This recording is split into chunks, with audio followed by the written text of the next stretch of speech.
bust, bust. I told that baby go bust, bust, bust, bust, bust, bust, bust. Next thing I want to talk about is, let's bring it to the hop, bro. Let's come back to hip hop.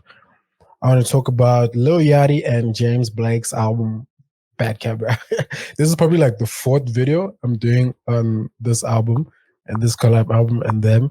And yeah, so my previous, I think I did that, can't remember, a few days ago, the previous video I did was talking about Lil Yachty and James Blake and their album. Yeah, it was on Friday, actually. It was on Friday. I did it on Friday. Today's Sunday. I did it on Friday. And I had listened to the album. I listened to like 2 tracks, Savior, Savior, and the one after that. I think it was Woo. I listened to Woo. Yeah. And yeah, I gave my analysis. I thought it wasn't too good. I was expecting some rapping.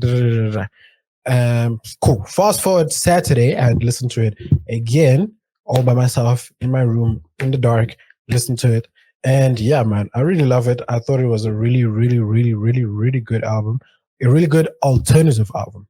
You know, it's not a rap album, it's not a pop album. It's very alternative. You know, it's something you just want to have playing there in the background, and it's the soundtrack to whatever you're doing. You know, so I quite enjoy that. It's very dope. There are some really nice, you know, rapping tracks where Yachty's rapping as well, but different kind of rapping. You know, it's interesting. And obviously you got James production and everything. It's really good. It's like 10 tracks, not too long, things like half an hour, but some of the tracks are very long. But yeah, you know, I really fucking enjoyed it. My favorite songs so far were Missing Man, Twice, Woo, and yeah, I think Savior also was not pretty bad. So yeah, I'm still gonna listen to it, still gonna give it like a 3rd, 4th listen, but so far I really like it. Move on to Our Baby. Yeah. How long did it take us? Arguably. Not very long. I mean, in my world of how long I take on records, very short.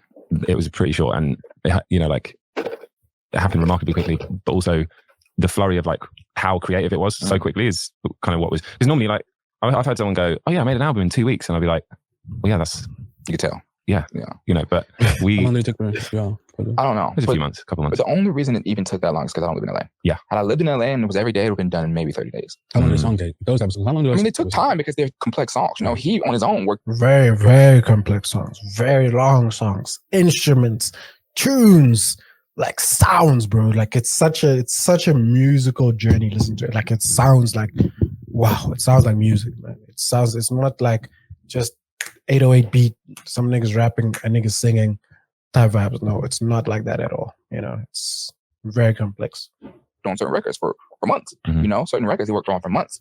But the recording process of a lot of them it came to us fairly quickly. But all the back end mixing, definitely he sat with additional production for weeks to months. So it wasn't like, you know, overnight records. But just sonically though, it sounds like it took us 2 years. You know, it sonically sounds like something that we had been working on for years versus like something we made in maybe 6 months, you know, if that long.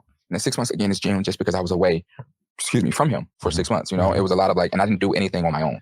Like, so I didn't record anything here. We did everything in person, which is the only reason that it took the time that it took. Because it just. But also, I think if we'd been in one place for 30 days, I don't know if we'd have made those same songs. I think the fact that you had this time away, and then we had time to like generate some more instrumentals from, you know, me and Dom make a.